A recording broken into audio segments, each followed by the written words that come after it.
আবারও ওয়াকারুজ্জামানের মুখোশ খুলে দিয়েছেন সাংবাদিক ইলিয়াস হোসাইন। আপনারা বলতে পারেন যে ওয়াকারের মুখোশ কতবার খুলবে?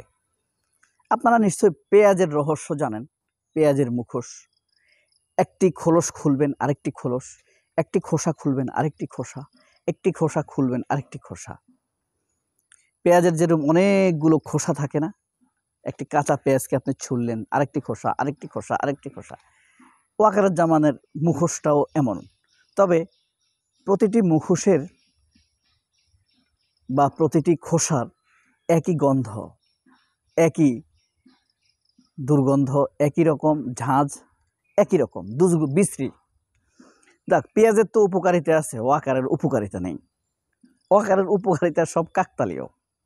আপনার এই যে সর্বশেষ পিনাকি ভট্টাচার্য যে টকশোটি পিনাকি ইলিয়াস হোসাইন যে টকশোটি করেছেন, সেখানে বেশ কিছু এই চমৎকার বিষয় তুলে ধরেছেন। আপনার এই যে ধরেন এই আহসান কবির, মঞ্জুর, মোস্তাক, লেফটেন্যান্ট কর্নেল মোস্তাফিজুর রহমান, তারপরে আপনার ইফতেখার, লেফটেন্যান্ট কর্নেল ইফতেখার, এরকম কিছু অপরাধী লোককে আবার ওয়াকার প্রমোশন দিয়েছেন 25 তারিখ, 25 জুলাই। কি আশ্চর্য! 24 জুলাই। এটা কি খুব আশ্চর্য না? এরা কারা? এর মধ্যে একজন আছে শেখ হাসিনার সম্ভবত খালাতো ভাই পর্যায়ে আহসান, লেফটেন্যান্ট কর্নেল থেকে তাকে ব্রিগেডিয়ার জেনারেল করা হয়েছে। তা আপনি বুঝেন, সে তার অবস্থান থেকে, আওয়ামীপনা থেকে, অপরাধ প্রবণতা থেকে বিন্দু মাত্র সে সরে আসে নাই, একটুও সরে নাই সে। কারণ সে যা করছে এটা আশ্চর্যজনক এবং বিস্ময়কর বলা যায় কিছু কিছু ক্ষেত্রে এটা। সুতরাং বারবার যে আপনারা হয়তো বা কিছুটা বোরিং হতে পারেন, কিন্তু তার প্রতিটি অপরাধের আপডেট জানা থাকতে হবে প্রতিটি মানুষের। কারণ তার দ্বারা আরও বেশি বড় অনেক ক্ষতি করা সম্ভব। এখন সে এগুলো করছে না, তার স্যাংশন খাওয়ার ভয় রয়েছে। লোকটি ডক্টর ইউনূস, বুঝতে হবে না? এর কারণটা কি? জেনারেল ওয়াকার কখন অপরাধ করবে, কখন একটা ফ্রড করবে জাতির সাথে, এটা কিন্তু বোঝা যায়, আপনি বুঝতে পারবেন। যেমন এর আগে মনে আছে, সে তার বাল্যবন্ধু কয়েকজনকে লাগাই দিছে ওয়াকারুজ্জামান তাহাজ্জুদ পড়ে। এই যে আবু রুশদ, মঞ্জুরুল আলম পান্না, মাসুদ কামাল, এরা কিন্তু কয়েকদিন শুরু করে দিছে যে ওয়াকারুজ্জামান তাহাজ্জুদ মিস হয় না, ইমামতি করে। এই ফাঁকে সে কি করছে? তখন সে শেখ হাসিনার সাথে যোগাযোগ করে সার্জিস, হাসনাত আবদুল্লাহ, আব্দুল হান্নান মাসুদ, এদেরকে সেনা সদরে ডেকে নিয়ে একটি রিফাইন্ড আওয়ামী লীগ গঠন করার কথা বলেছে। অথচ এদিক দিয়ে তার প্রশংসা চলতেছে। এটা প্রকাশ পেয়েছে কতদিন পর? 10 দিন পর। আব্দুল হান্নান মাসুদ এটা 11 দিন পর এটা প্রকাশ করে দিয়েছে। ঘটনাটি সম্ভবত ফেব্রুয়ারিতে হয়ে থাকতে পারে। এরপরে দেখেন, তার ব্যাপারে খবর ছড়িয়ে পড়লো। আল জাজিরাতে একটা নিউজ হলো এপ্রিল মাসে। সে অনেক অবদান রেখেছে, রক্তপাত রোধ করেছে। তখন সে কি করেছে? তখন সে বাংলাদেশের যত কয়েকজন রাষ্ট্রদূত আছে না, যাদের আমেরিকার রাষ্ট্রদূত আমরা যে নিয়োগ দিয়েছি,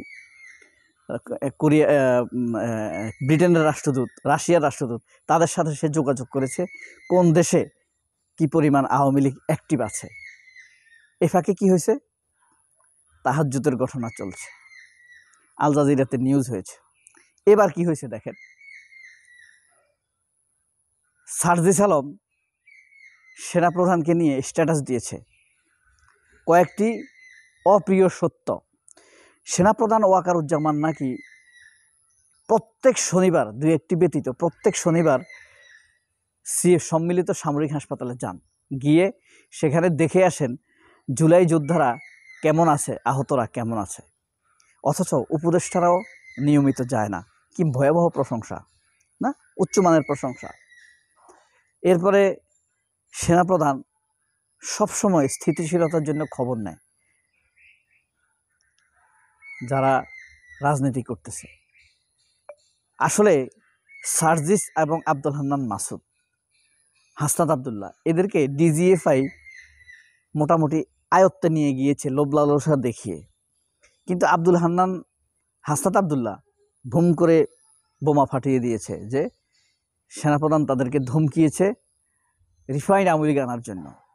তখন হাসনাত আবদুল্লাহ বলছে যে আপনার ইমেজ নষ্ট হয়ে যাবে। তখন সেনাপ্রধান বলেছে আই ডোন্ট কেয়ার, ওই বাস্টার্ডের বাচ্চা, তুই জনগণ তোর জনপ্রিয়তা হারাবি, আমরা তোকে পছন্দ করব না, তুই এটা ড্যাম কেয়ার করিস? তোর মা এই দেশের আলো বাতাসে জন্ম হয় নাই, বড় হয় নাই, তোর দাদা তো বেঈমান ছিল, এটারে কি বলে, বাহাদুরগিরি করছে ইংরেজদের কাছ থেকে উপাধি নিয়ে। সে বলে তখন হাসনাত আবদুল্লাহ যখন বাস্ট করে দিছে, ঘটনা সবাইকে জানাই দিছে না, তখন আর আব্দুল হান্নান মাসুদও তুপাইস পায় নাই, সার্জিসও পায় নাই। সার্জিসের ব্যাপারে আমার মনের ভিতরে সবসময় খসখস লাগতো,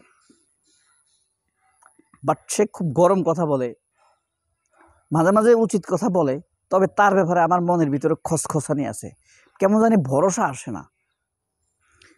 নাহিদের উপরে যেরকম একদম শীতল ভরসা আসে।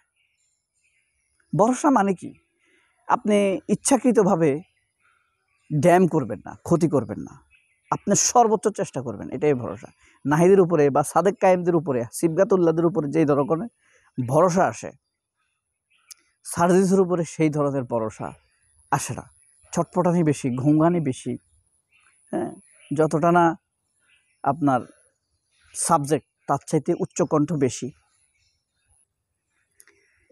নির্দিষ্ট 40-45 দিন পর পর দেখবেন ওয়াকারের প্রশংসার একটা জোয়ার ছিল। কখনো আল জাজিরাতে নিউজ, কখনো একজন সমন্বয়ক প্রশংসা করবে, আর জামাত থেকে নয়তো একজন প্রশংসা করবে, নয়তো বিএনপির ভিতর থেকে একজন প্রশংসা করবে, নয়তো সব চ্যানেলে বা একসাথে নিউজ হবে, নয়তো সব পত্রিকা একসাথে নিউজ হবে।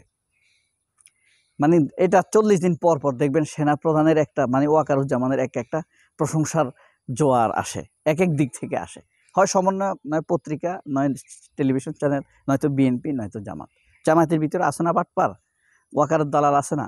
সব কিছুকে শুদ্ধ মনে করাটা একটা অপরাধ।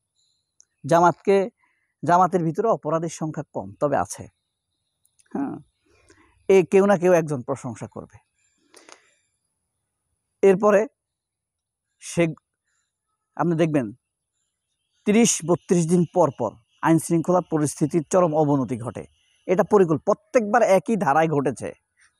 30-32 দিন পর পর একটা উত্তপ্ত পরিস্থিতি হয়েছে, পাথর দিয়ে মানুষ মেরেছে। এরপরে আপনার ধরেন এই যে বিমান দুর্ঘটনা ঘটেছে, দূরত্ব সময়গুলো হিসাব করলে দেখবেন এটার সময় একটু কাছে।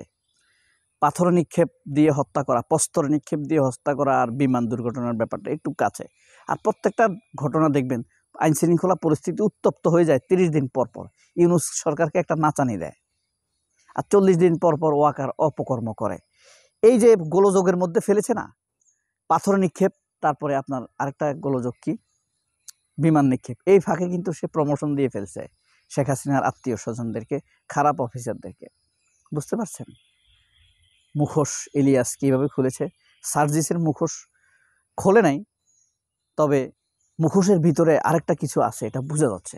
সবাই অনেক ভালো থাকবেন। আল্লাহ হাফেজ, আসসালামু আলাইকুম।